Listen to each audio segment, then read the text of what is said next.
Good afternoon, everybody. Thank you so much, Georgie, for the warm welcome to the stage today. It is an absolute pleasure to be here. And I was just thinking, okay, I'm like an unlikely millennial because I'm literally like, where's the paper program? Give it to me because I don't want to be on my device anymore. I'm over it. And then I thought, well, I'm speaking to these CFOs today. I'm actually an artist. You know, CFO things are not my forte, but I thought I'd bring evidence that I'm subscribed to The Economist. And as you can see, it's gone through a hard time because I like to devour them on my many flights around the world. Georgie's right. I grew up in 15 different countries and actually spent a fair chunk of my life across the African continent, Senegal, South Sudan, Eritrea, and also South Africa. So I've had the pleasure of living in your wonderful country, and it's such a pleasure to be back. I first moved here in 2010, applied to be a permanent resident at the time, which I was granted, which I know is not that easy. So I want to start by saying that I have an immense love, appreciation, and respect for your country and for what South Africa stands for. And I wanted to address that because equally, I know it hasn't been that easy. How many of you would agree that maybe it hasn't been like the best of times, right? I'm going to put these down. Also, I did get quite far. I'm going to tell you, actually, I'm going to confess where I got stuck. Okay, I promised myself that if I was going to subscribe to a paper anything, I would read it back to front. So I've got The Economist, The Guardian, and I told myself, you have to read every single article. Otherwise, you're not allowed to have this subscription. Anyway, so here it says, the trouble with sticky inflation. And then this article goes into like bonds going down, and we thought inflation would kind of teeter out at 7%, globally, and there were some outliers here and there. And I was like, I don't really get all of this. So if any of you feel so inclined to sit with me over lunch, I'm sure we can learn from one another. What I did find interesting, though, about this was just kind of this ripple effect, right, which I really want to address today. Because we can sit in this room and think about things like load shedding. We can think about things like a cholera outbreak in water. But that's actually not okay. And I'm not saying that because I don't have immense respect and appreciation and love for South Africa. I do. You can tell I'm more at home here than I am in my passport country, which, for the record, is the Netherlands. I'm saying this because I admire South Africans for your resilience. And I admire that resilience, but it also almost comes at a detriment. It's almost like, you know what, I'm going to put an inverter up to deal with this. So I want to start by saying I recognize that, I see that, and while I will never understand it, I used to live in Senegal, and we had many power outages, but they weren't for the same reason. They weren't because a so-called grid couldn't handle. They were because actually it just didn't work for a little bit of time, right? So we had a different attitude towards why electricity in Senegal might not be working versus why it doesn't work here. Long story short, I wanted to start by saying that because I think you can take a real moment to actually respect and also appreciate everything that you've done for your country and that you continue to do. So, why great ideas die? It's a huge topic. I kind of wish I never called my keynote this. Let me tell you, I made it worse for myself because I actually have a book coming out with the same title. And people are like, wow, I can't wait to read your book. I'm like, can't wait to finish writing it. It's coming out in November, good times. But, I always like to look at macro and micro and what's actually going on in our world and how we distill and synthesize a lot of those lessons on great ideas and innovation in the world today, in the 21st century. So some of you might recognize this plane. It's actually one of my favorites. This is a Cessna, wonderful for private flights. This plane is actually, though, about 50 days ago, maybe they found it in the Colombian forest. Did anybody catch that story? Yeah, some of you might have caught it. It was about a flight. It crashed, and all the passengers, except for the 4 children on that flight, died. And those 4 children were 13, 9, 7, and 11 months old. Now, I don't know if there's any National Geographic, I think it's National Geographic lovers out there, but there was this show called I Shouldn't Be Alive. I don't know if you've ever watched it, but it's like people that get lost in these crazy places where there's no human chance of survival. And then they're like, I walked 3 meters and I didn't know where I was and I should have died. Well, the forest, the Amazon is an incredibly dense, very, very, very harsh environment. So it was a miracle that after 40 days of searching, over 100 kilometers diameter, right? For these 4 children, they actually found them in this dense forest in the Amazon in Colombia. Now, what's so amazing about this is that there was an 11-month-old baby kept alive by his oldest sibling, a 13-year-old girl. So for 40 days, she stepped into these leadership shoes, kept her siblings alive, dealt with the trauma of a plane crash, and losing her mother on that flight. What they had done, the international community, to try and save these kids is, well, they had like 10 of those search dogs flown in from Belgium. They had rescue committees, professional rescue committees from all across the South American continent come and assist in this search. And they had groups of variety of indigenous peoples that know this forest better than those that don't live in it, come aid in the search as well. But they also had recorded abuela, grandmother, they had recorded her voice. And the search planes would speak the grandmother's voice over the loudspeakers so that these kids, in case they heard it, they would have something to relate to. And abuela, the grandmother, had raised these children. So it was a voice that they could connect to. Now, finally on day 40, they found these four kids in the forest, in the Amazon, in the jungle. And they asked, what would you like? And they were like, dessert. Okay, amazing, right? I love that. I hope they gave them a fantastic dessert. But in further conversations with the family members, they asked the grandmother, why do you think these children were able to survive? How is this possible? This is not a climate in which people survive. And she said, these are children of the world. They are children that understand Earth. And I want to start by sharing that with you because ChatGPT didn't save them in that jungle. So if you understand the depth and the potential of humanity and what has kept us truly alive, what has kept us surviving, it's our innate ability to be human. So if you are worried about AI, which by show of hands, can I get a general sense of who's kind of like, it's a little bit weird? No one in here thinks it's weird? Yeah, right. I'll turn around. I'll cover my eyes. You can raise your hand. No, I know that there's normally about 50% that's kind of like, this is awkward, right? This is kind of weird technology. We're going to address that as well. But remember that it really is not man versus machine. Because in this case, the machine was the plane.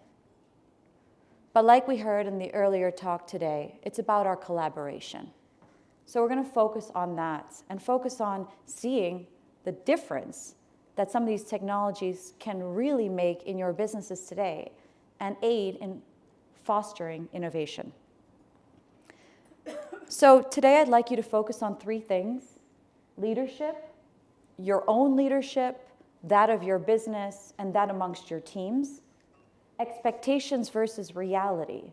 What is actually going on, and which systems are we still using that don't actually allow us to operate at our full potential in the 21st century?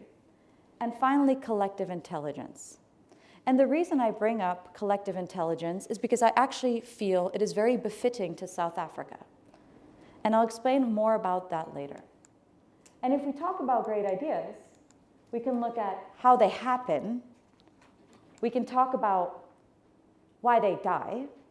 and also what you need to do when you get back home. And when I say get home, I mean to your companies, to your teams, to your businesses, to your passion projects, etc. I want to take you to Athens. Have any of you ever been to Greece? Have you had the pleasure of traveling to Greece? Okay, cool. It's one of my favorite countries. You actually know how they used to teach in Greece? I don't mean like 100 years ago. I mean back in the day, Socrates' times. How would they teach? What did Socrates do all day? Okay, first of all, I was in Greece 3 weeks ago, okay, doing a talk on AI for Google. And before I started, the team was like, listen, Jos, the Greeks were very, very passionate later for drinks outside. But when they're in the room, they might be a little bit shy. No one's going to respond to you. And I thought, that's fine, because I'll be in South Africa in 2 weeks, and I know South Africans are loud. And they are not going to leave me hanging as a speaker. But apparently you are. That seems to be what we're doing today. No, but tell me, somebody, what did Socrates do? What did Aristotle do? What did they do all day? They talked. They sat under a tree and they talked, and that's how they taught. They asked questions. What is life?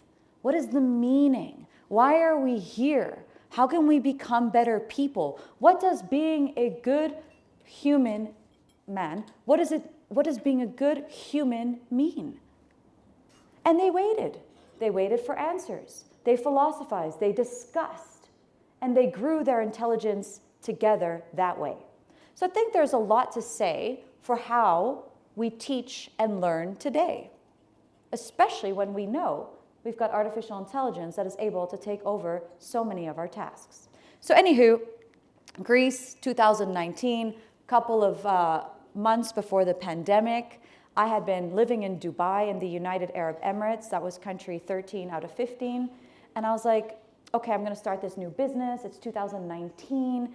We have this learning crisis on our hands. And I know this because I worked in South Sudan at the United Nations. I'd been to South Africa for a long time, and I lived in Bangladesh. All these kids, millions of children around the world, not in school. That breaks my heart. I can't handle it. So I started working on a startup, and really, really cool, what we did is we addressed the future of education. So we would take artificial intelligence, mind you, this is 2019, okay? We took artificial intelligence, we took content, and we wanted to scale this content onto WhatsApp so that every child could have access to their own personal Socrates to talk to every day, 2019. A couple months before the pandemic, I built the prototype. I had a couple of developers in Greece and started approaching schools. And about 1 month later, the world closed down.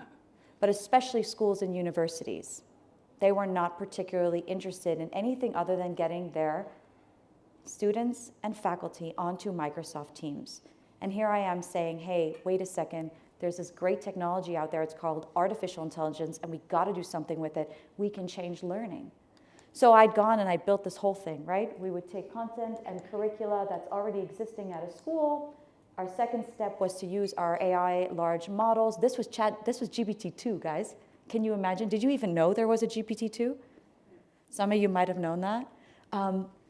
That's what we were using back then. Even other models like BERT, autocorrect, those models that you don't even hear about them anymore. We would personalize this content for learners across the world in over 100 languages. Imagine that.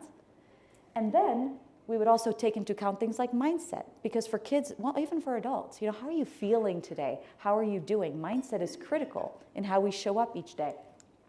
Anyway, we would ask questions. A learner would get real-time feedback. Then we would close the learning gap and give that feedback also to the faculty, the teachers themselves. So that was my idea in 2019. I can't tell you how many doors were slammed in my face. I'm going to go with like, wow, I don't know, average it out, like, okay, 10 a day. Every email I sent, I would get a no, every single email.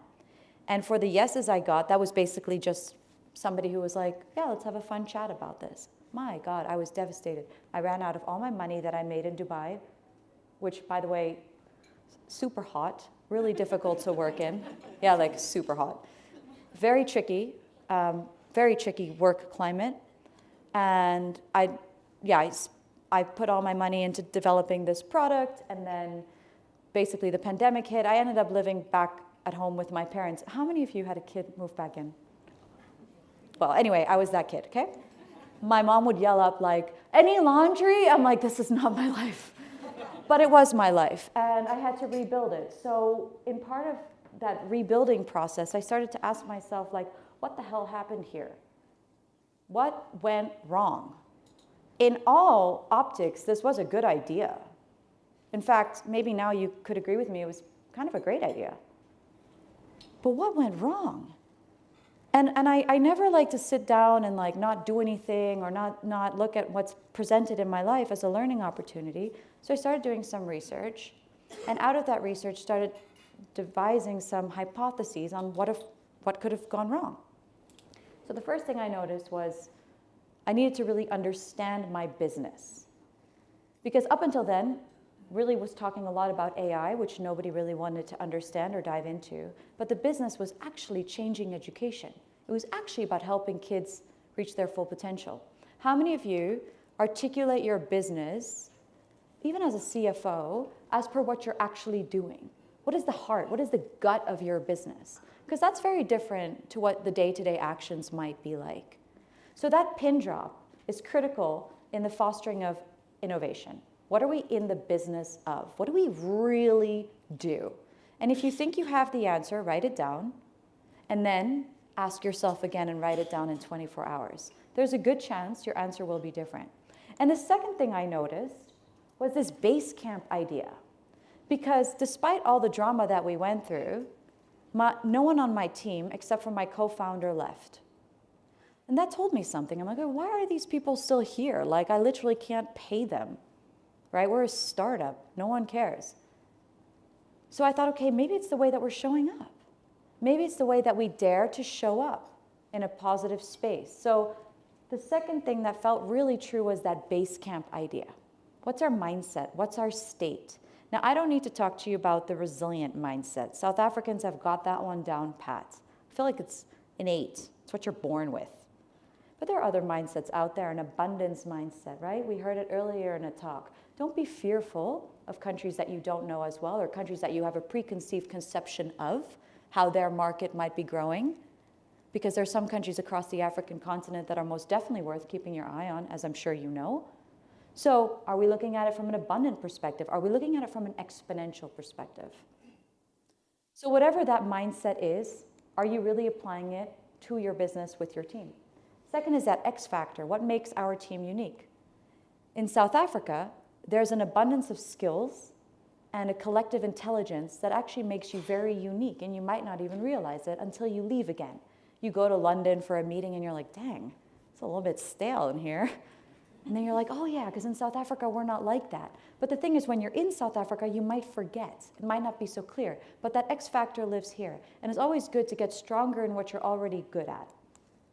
Finally, the other two are positioning, so really putting the client as the hero, and clarity and communication. I don't want to talk about most of them today. I'm going to focus on these two, though. Because these, I believe, once you've got the other three, you know, they have to stay aligned. But these two really help me in designing and fostering innovative ideas amongst my team. So if we look at the base camp, let's dig into that a little bit deeper. It's basically small team success. I'm talking about small teams now up until about 10 people, which you will have pockets of, I'm sure, reporting into you. That's a state in their mindset, which is the base camp, plus the momentum. So not only being able to say timing is everything, timing is kind of everything, but it's also if you're presented with something at a certain time, but you don't know what to do with it, timing is irrelevant, right? So momentum is actually key. It means always making sure that your small team is ready to rock and roll no matter what is thrown at them. And for a team to be ready to rock and roll, you're rehearsing every day. You're training every day. You're on that field every day. So you know that as a CFO. You know that as a leader. We heard it earlier. Month end is not the end of the month. It's the first day. How ready is your team to seize that moment? And then finally, aligning with your intention. So go back to that pin drop. What are we really in the business in? This is difficult, I know, but if we can get real about our alignment, We can treat this like a grand master chess player. We're watching the moves before they even happen. We can predict our opponent's play in 5 games from now, 5 sets from now. So that's what I'm asking you to do. Align with your intention, your larger intention, and then your psychological safety. Because unless your team feels safe, this is irrelevant. And I'll share with you a little bit more about that later. So that's what it came down to for me. And then I thought, okay, this is going to be applied across work. So if we think about work today, obviously work has changed a lot. And I think, we're still reeling a little bit from the pandemic. Nobody wants to say it. I will say it. It took me a while to get my discipline back. I'm not so sure I'm there yet, because I think as a leader, you're balancing so many things. Put yourself on 2nd or 3rd place at best. And now you have to keep everybody else around you alive and thriving. So maybe, there is still a bit of a disconnect there. So that's one thing that we're still dealing with. And then we're dealing with Putin's unprovoked invasion of Ukraine, which happened over a year ago, which has incredible ramifications on all our supply systems, on all our movements, and on our markets. Not to mention that we're in the middle of a war cycle. And this is going to sound really not so great, but it may give you some peace. There's a professor at the University of Amsterdam called Ingo Piepers. I kid you not, Ingo Piepers. And this gentleman wrote a 731-page book called The Thermodynamics of War and Social Evolution. And I'm like, wow, that sounds interesting. I'm going to get my hands on this bad boy. So I found it online in Dutch. Now, I do speak fluent Dutch, but English is my first language. I went to an international preschool in Dhaka. And I thought, there's no way I'm going to be able to read, first of all, The Thermodynamics of War and Social Evolution, 731 pages in any language, but definitely not Dutch. So I emailed Mr. Piepers. I actually wrote him on LinkedIn, and I said, hey, I found this book that you wrote online, and I'd like to buy it, but it's only in Dutch. Do you happen to have it translated in English? If any of you have academics in your life, you know what they love to do, right? They love for you to read their stuff. They're like, wow, someone's going to read my paper? This is great. So this wonderful person messaged me back right away. He's like, absolutely. Here's a PDF of it in English. And I was like, dang, there's no way I can read 731 pages of a PDF on my computer screen. It's just not happening. Plus, he had all these graphs and stuff, which you guys would probably love. Again, I'm an artist. I need a picture, not a graph. So I emailed him back. I'm like, oh, Mr. Piepers, thank you so much. However, is there a way for me to buy the book? I really need the physical book. He's like, you know what? Don't even worry. I'm going to send it to you via post. That was actually a good thing from the pandemic, hey? They got a little better. So anyway, so he... by the way, how to manage that? It's by making sure that whenever somebody comes to deliver something, you're there to receive it and thank them. Like the amount of times I've baked stuff for the DHL people because, I was ordering things. Anyway, I understand. PostNL, Post Nederland, is also struggling a bit. But Mr. Piepers sent me his book, 731 pages. I got through the first 60 and I read them with a highlighter. Just to recap it for you, basically, what Mr. Piepers argues is that we're in the middle of a war cycle which started in 2016. That's when he predicted it. Sorry, it started. His prediction was in 2016 that this would start in 2019. It did. The pandemic. And just to give you a frame of reference, it's going to last for about 16 years. So we're now in it 4. Okay, so we've got a couple left. But the nice thing is to know that we're in it. That helps. And it's nice to know that it's going to end. It's just a nice reminder. It's the same with the markets. And I don't need to tell you that. So when I saw that, and I was like, okay, great. So we'd gone through this relatively stable period. That's actually what it's called. After 1945, largely in Western Europe, we considered that to be a relatively stable period. Now we're going through this war cycle. It is a bit of a weird world right now, but it's going to also be over. So I find peace in that, and I hope that you do too. And the reason why I'm saying that, and I would actually add, by the way, that AI is a component of the war cycle. Whether or not you're afraid of artificial intelligence, whether or not you're worried about it, it is actually a major player in this war cycle because it's contributing to this huge, huge shift that we're undergoing. So we look at all these revolutions, these evolutions in work, and we know that work is changing. And we know that we don't necessarily want to go back to how it was, but we do know that we need to prepare and understand the tools that are available to us as well. And the reason I bring that up is because if we think about the work revolution, I'd like to ask you, how many of you have signed off on a budget line for your HR department that is asking you to hire a chief AI strategist?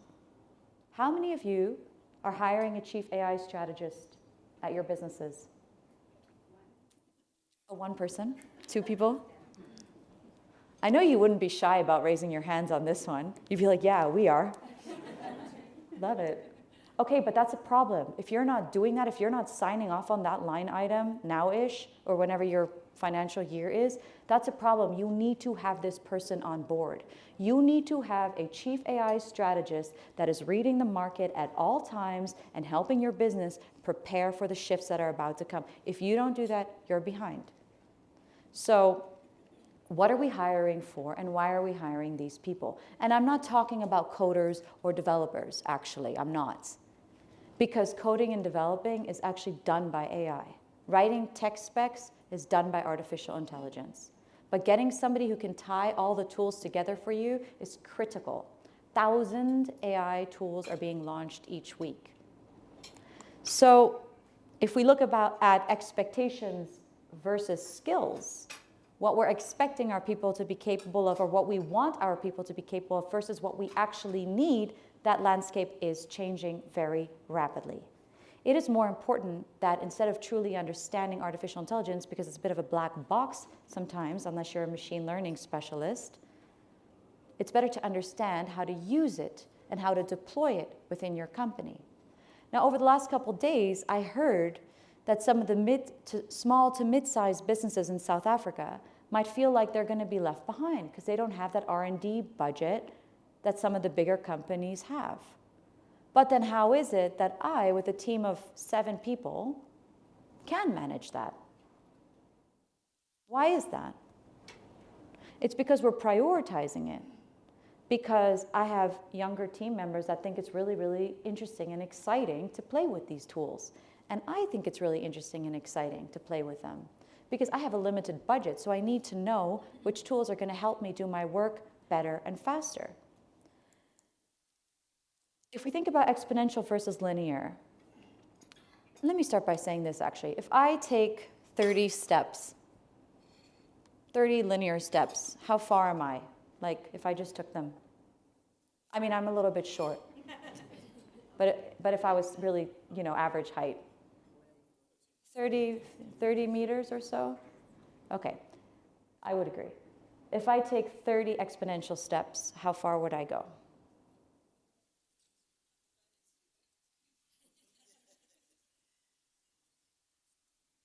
I mean, I've got my magazine here, so I have plenty of reading material in case you guys want to take your time in answering the question. Just a guess, 30 exponential steps. A million? I love it. No, thank you so much. I appreciate that.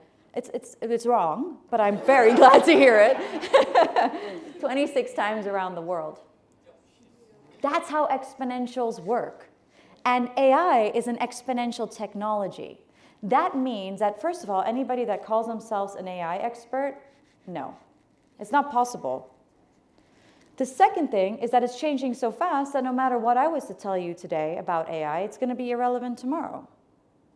So if we think about this, actually this is how even though we know this exponential information, this is still what we think. We think we're just going to kind of be like this, but it's actually like this. This is the kind of graph I like as an artist.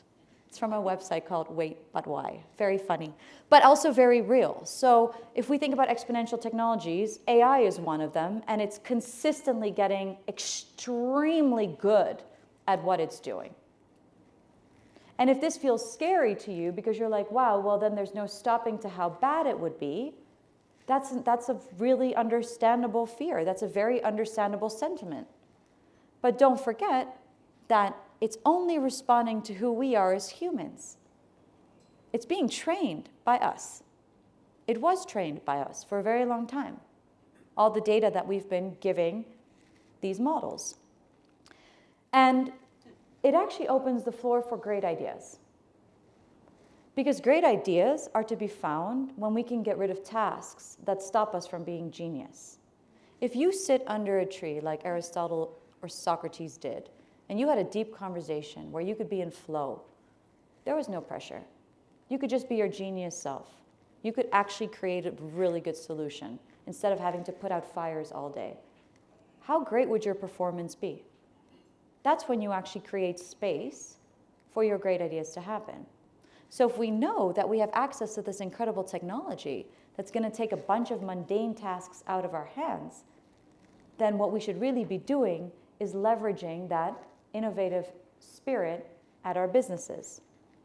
Now, say you have a child or children, if any of you have had kids.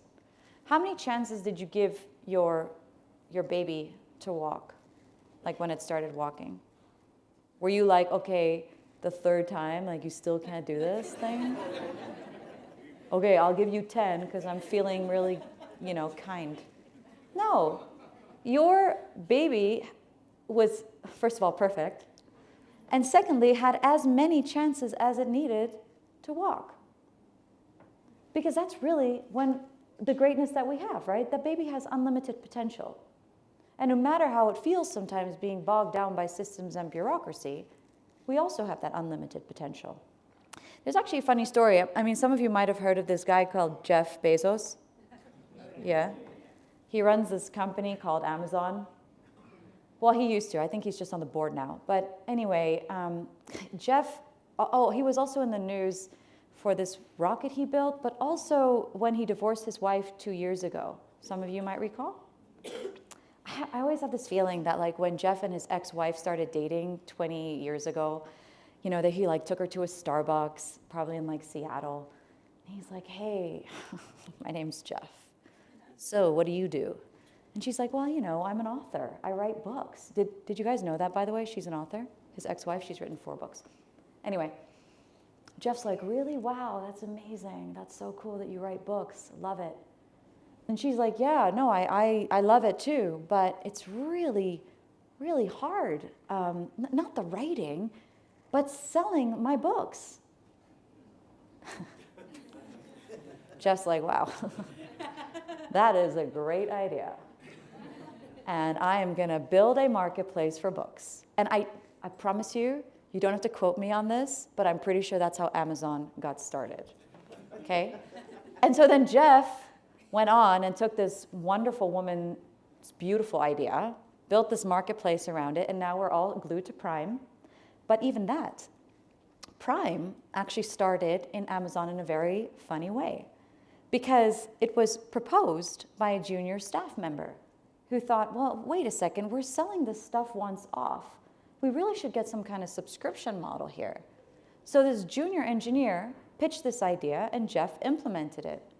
Now, while I don't advocate ever stealing great ideas, what did Jeff do in this situation? What did Jeff do as a leader?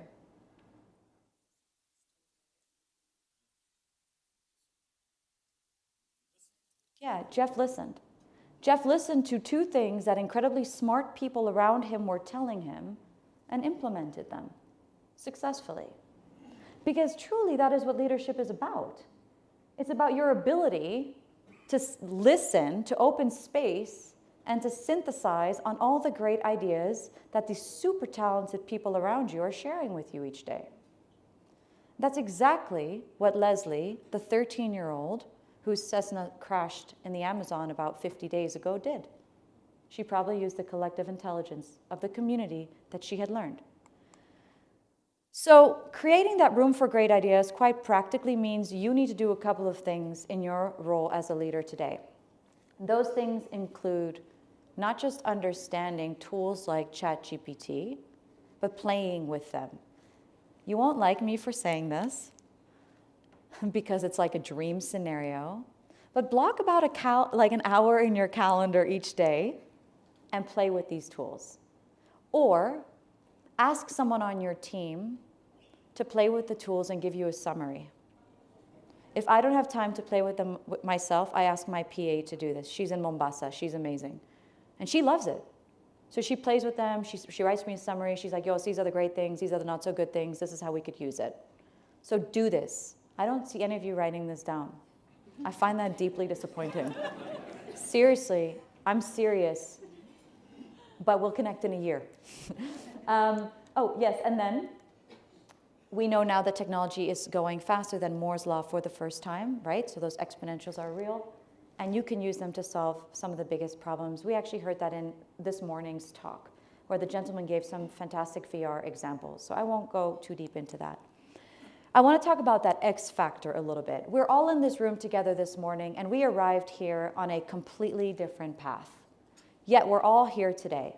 And the reason I'm bringing this up to you today is because I want to talk about the X factor that already lives in your teams. That X factor is comprised of 4 things that we have in our daily toolbox, okay? Those are what we know.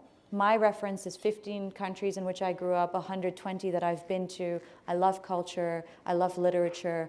That's a lot of my input, right? How we perceive. Maybe you perceive the world through mathematics. Maybe you perceive the world as a scary place. Maybe you perceive the world as a peaceful place. Right? That's how you're perceiving the world. Others around you as well. How you solve problems, maybe you like to map them out, maybe you need to talk about them, maybe you need to journal about them, and how you connect with others. Warm, cold, open, closed, etc. So those are the 4 tools that we have in our toolbox. Now, if we talk about what our most teams comprise of, this is what most of our teams comprise of, right? It's this top performer profile. This is a person who probably has an MBA, they might have gone to a Western-based school, they have a STEM background, experience in business and finance, and a high IQ. I would want to bet that this is a profile that you recognize. I mean, it is so common that when I typed in like top performer on Google, I got David Smith's as an example. David right here, he lives in Marylebone, and he is fantastic apparently, right? So this is what we consider a top performer to be. But what is actually so amazing about South Africa is that everything that you know is so different because you're so complex, layered, and you're so incredibly unique as a culture. How you perceive the world within South Africa and abroad, and even amongst one another, how you solve problems through massive amounts of resilience, and how you connect, which to me always feels very warm.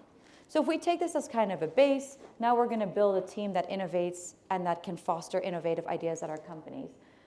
I'm going to take you through what putting such a team together might look like. First, you've got an MBA profile. This person, team A right here, that's the first person that they have hired onto their team, all right?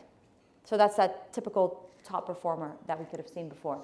Team B is going to hire the same person. They've got the same profile. Now, team A, super cool. They realize that this guy is quite smart, and they're like, well, we've got more work, so let's just hire the same person because we have more work and we need this person to do this work. And then team B, well, I was kind of awkward because this was now led by this woman, and she was like, well, I'm going to still focus on experience in business and finance, but I can't get the right hire, so my team is already looking to be a bit different, but okay, fine, I've got that, business and finance box checked. Team C, they were out one day in Santon, and they saw this dude, and he was sitting at a table, and so they hired him during lunch, so that worked out really nicely for them. Team B is now kind of on the back foot because, there's 2 women there. And so they found this really great guy. They found this great guy with leadership experience who was going through a career transition, who'd already had a business, but didn't want to go back into that grind. So they found this other type of really cool profile. Team A realized they needed some diversity, so they hired this lady. And then team B was like, wow, have you guys heard of this AI thing? It's really taking over. Maybe we should look at getting somebody on our team who understands machine learning. So that's what they did. And then, team A that was their buddy graduated. And then team A was really screwed at this point. They had to hire someone from an art school. Okay, they were down in the pits. So this is what our teams currently look like, and this is the skills profile that we're left with. And I think, team B they just got a lot of skills. And while they start with the same baseline, they've got some things covered. Team B actually has this opportunity to have a really diverse profile. So that's why I'm saying it's already here for you in South Africa, right? It's about maximizing it. And why you need to really think about maximizing it is because this is our world. It's going nuts. We need all kinds of skills to survive in the world today. So if you don't believe me, that's fine, because I ran some algorithms on this, not for you, right? Not because I knew I was speaking to a bunch of CFOs today. I did it because I thought it was interesting. We took this data and we started analyzing okay, all these different team structures, and we've got diverse profiles on these teams. This is just a data set. This is a Monte Carlo model. But I wanted to see, where does it go wrong? Why could it be that even if I have that diverse team, or even if I have collective intelligence on my team, why does it fail sometimes? And what actually came out of this, and was echoed by Google, that did a similar study with 200 of their top performing teams, is that without that baseline psychological safety, really fostering that innovative spirit, which means actually taking the time to listen, to talk, to be there, none of this matters. Those skills don't matter. That says which industry do you want to transform. Then it says finance. What do you want your app to do?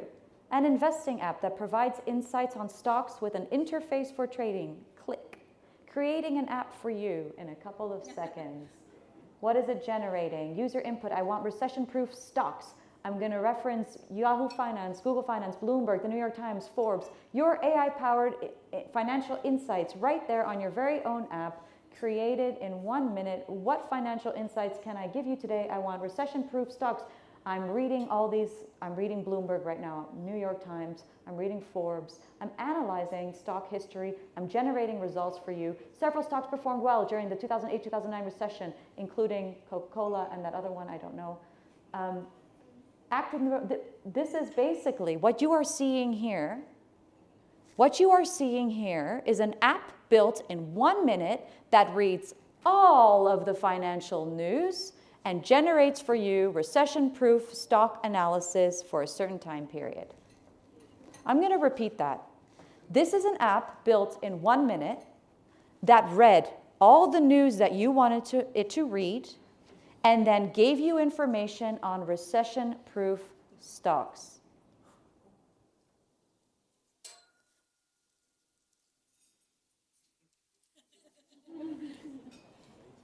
I think it's worth. I only have 2 minutes left. Can you imagine? But as a CFO, what does that tell you? Did you lose your appetite? Don't, because the food is amazing. But what I'm trying to say to you is that this is crazy. This can help millions of people around the world understand recession-proof stocks, which you might understand innately. But what am I saying to you right now? I'm giving you a golden tip, which is think 10 steps ahead as a CFO today. No, don't even think about what you're doing next month or in 6 months or in 12 months. If somebody in your business asks you to write a 5-year plan, no, you are writing a 5-week plan. Because very soon, this is going to be on everybody's phones. And I'm not kidding when I say that. And the reason I'm not kidding when I say that is because I will use it. And I know my peers will use it. So this is just one example. This is an incredible example. There's a wait list for this product, but it's real. So, could you please click to the next slide? For some reason, the clicker doesn't want to pick up on that on my side. Cool. I will do very quick what is AI, very quickly. Artificial intelligence has actually been around since 1956 at a workshop at Dartmouth, and these computer scientists were like, hey, wouldn't it be cool if we devised a machine that could improve itself? Fast forward, here we are. Not so sure it was still a good idea, but whatevs, we're dealing with it. Okay, then we've got something called machine learning, which is actually the right terminology that you want to use. Artificial intelligence isn't. It's actually machine learning what's happening right now. Also, that app you just saw, that's machine learning. That's also algorithm powered, but largely ML.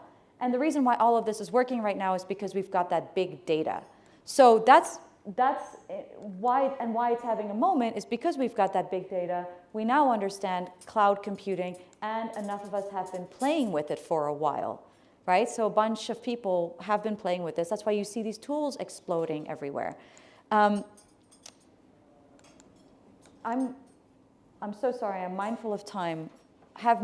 By show of hands, have most of you given ChatGPT a go? Okay, cool, so that's nice. That's like 80% of the room. I'll just show you something really funny.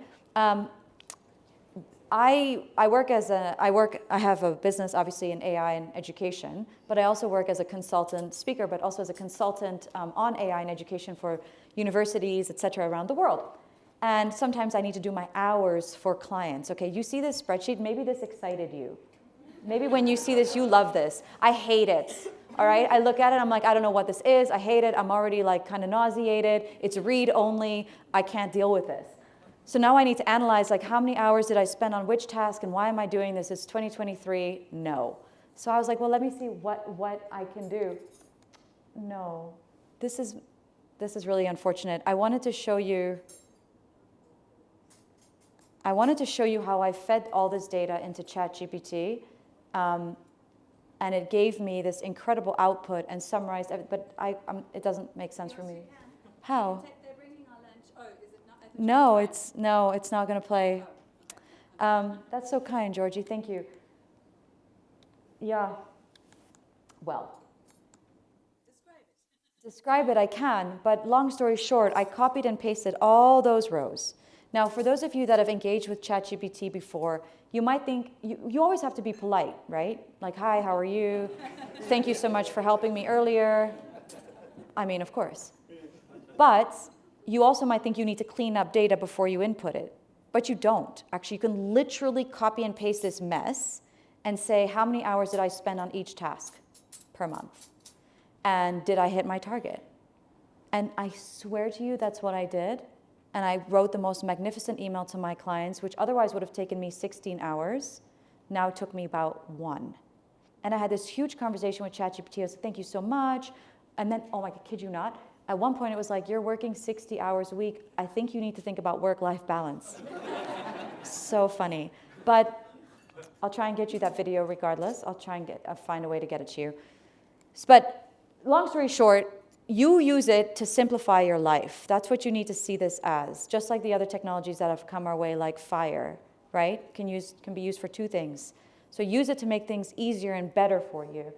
If you have a large employee base, engaging daily, using algorithms to help predict capabilities and understanding where people need to be to execute against their potential. Maybe you have a dispersed dashboard which causes everybody headaches. In fact, if you're spending time on admin, find ways to work with your data teams, get that chief AI strategist on board, and simplify this mess. It really is worth your time in the long run. Do not have heavy software right now. That'll be a major weight on you. Keep your software as light as you possibly can. And you know that your managers are losing huge amounts of time on admin. We always think that hiring an extra person is going to make things better. It doesn't. See what you can use that's already around you first before you bring on new human beings. Take the teams that you have and give them some space to play with the tools that are out there. Your skills as a CFO are adaptability, are creativity, and the ability to innovate on those tools that you just saw that I shared with you, recession-proof stocks in a minute.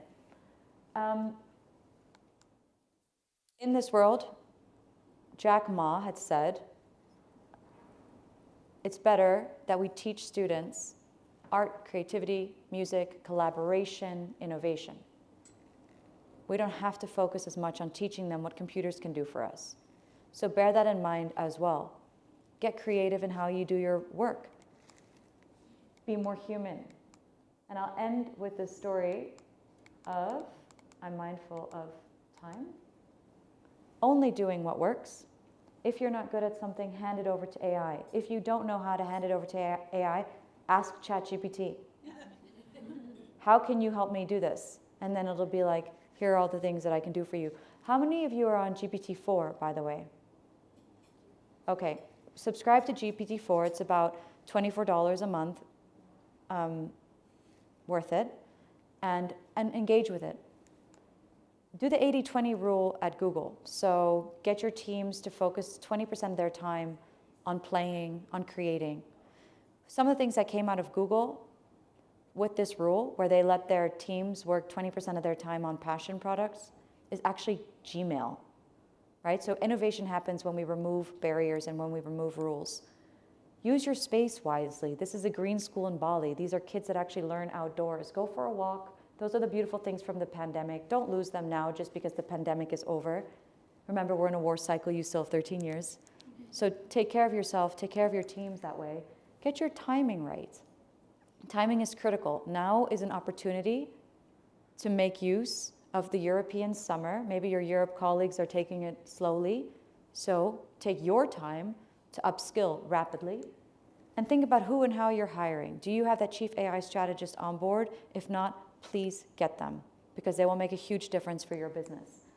Finally, these kindergarteners. There's an experiment, some of you might have heard of it, where kindergarteners were put up against CEOs, lawyers, and business school students. And these 4 groups were instructed to build a tower, a very tall tower, using just a couple of tools: yard, stick, glue, and measuring tape. So that was their assignment. Build the tallest tower that you can using these tools. Kindergartners, CEOs, lawyers, and business school students. If you had to compete against one of these groups, who would you want to compete against? Who would want to compete against the CEOs? Who do you think you could beat the CEO in building that tall tower? Your CEO isn't here today, so you're fine to raise your hand. Who of you would want to build against the lawyers? You're like, no, I could definitely beat the lawyers. How many of you would want to play against the business school students? Oh, like 2 or 3? Okay, cool. 4, okay, cool. How many of you against the kindergartners? You're like, we could definitely beat the kindergartners. One brave soul. I won't say who. Kindergartners won 97% of the time. They would build a 27-inch tower on average. Second place goes to CEOs at a 21-inch tower. Third place goes to the lawyers at a 15-inch tower. And the 4th place goes to the business school students that built a 10-inch tower each time. Thank you so much, ladies and gentlemen, for your time today. I appreciate it.